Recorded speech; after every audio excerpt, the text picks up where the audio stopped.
Welcome to this special edition of Clot Chat, where we discuss the challenges and issues faced by female researchers as part of our Women in STEM initiative.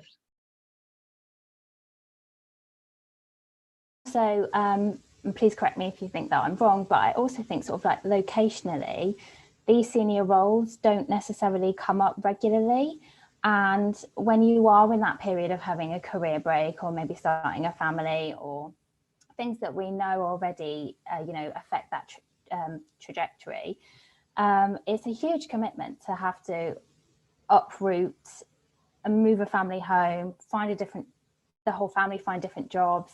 And so maybe location is another factor. Like, I'm a PhD student, I don't have kids, but it's something that I've thought about as someone that is in a long-term relationship. And I also think about my partner runs his own business and that's not easily moved because it has a fixed place. So it's like location as well is something that is like a factor that I think about when it comes to the end of like PhD, because it's not like we can just jump ship or we'd have to like separate and like live in different locations and stuff like that. And it seems like something that happens a lot in this industry or this like career route compared to other industries, which makes it quite difficult to know what route to go and to take those opportunities and to want to put myself forward for those things that might be like miles away from where we live now. I'd like to think I was probably one of those people who didn't move around, and I managed to somehow strategically do those stints away, but as part of shorter periods. So I'd still had the experience of moving to different labs. So on paper, I had that experience without the need to actually completely up sticks and move. Because I think that's probably, certainly at the time, it's one of those things that almost put me off is that need to move around, particularly during the postdoc period. Location wise was a massive thing for me because my other half had a permanent job back at home where we're both from. So all of our sets of friends are there, both our families are there. So it always made sense for me eventually to go back there. But at the time, there was no labs in the area that were in our field. So I spent 10 years moving about, kind of doing a circle of the country, slowly trying to make my way back north. And obviously on short-term kind of 3-year contracts, trying to find an area that I could commute home at weekends, that was still in the field that I loved and wanted to stay in and have the experience in. But then after kind of 10, 11 years, I kind of had to make that decision that I either stay in the platelet field or I move home. And I was getting to the point where I was thinking about children, and I can't live halfway across the country and have children. So I decided I had to move away from the field, which was a real hard decision for me to make. Thankfully, it's worked in the long run in that I went to a field that was kind of related, so blood vessel related, and then it's allowed me to put those two areas together and get a permanent lectureship so that then I can carry on and do my platelet research in the end. But it's a real significant thing, I think, in terms of your future career when you do want to move home.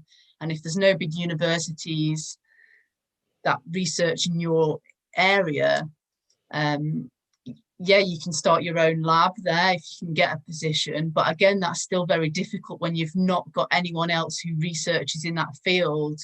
I mean, thankfully now in Manchester, we're starting to build a team and it's getting really good now. But it's very, very difficult. And it meant that when I did move and when I started my independent career there, I didn't really have anyone who had wasn't that critical mass there to help me to start up. So it's obviously meant a big delay in me getting any kind of publication since starting there and starting lecturing, which was also new to me. So it's all of those things that then delays your career and delays your outputs, so that when you are applying for grants, you've got a huge gap of where you've moved, been in a different field, tried to start afresh. So it does have those kind of things can have quite a big negative impact. So it can be a difficulty. There is also a way of looking at this where you could say, well, sometimes moving to a slightly different field is a good thing. And actually, Sarah, what you've managed to do is establish yourself doing something that not everybody else in the field does. And I think that's quite important, potentially strategically, in how strong someone's career is those opportunities and how you maybe approach things a bit differently to everyone else. And this comes back really to expectations of not all trying to be like each other. But I think one thing to remember is that everyone has different paths that they follow, and there's no set route. And actually, the more you talk to people, you suddenly realise that actually the decisions they made aren't always the most logical, and they are so diverse, and there isn't one set path. And I think one thing that's really important is that, you know, the PIs as part of the society just recognise that every kind of route is different. Yeah. That they just support their colleagues really, and helping them to achieve what they want to do. And I think that's the thing that's really important. I think also that, you know, there are some very concrete things we can do around supporting career steps, supporting postdocs, and making postdocs a little bit more secure, I think would go an awful way to keeping an awful lot of good talent in science. It shouldn't be a game of chicken where, you know, you run down the clock on one contract and you know, do I move? Do I stay? Should I change fields? What's going to happen? There should be a better progression, and that we can do an awful lot of work on.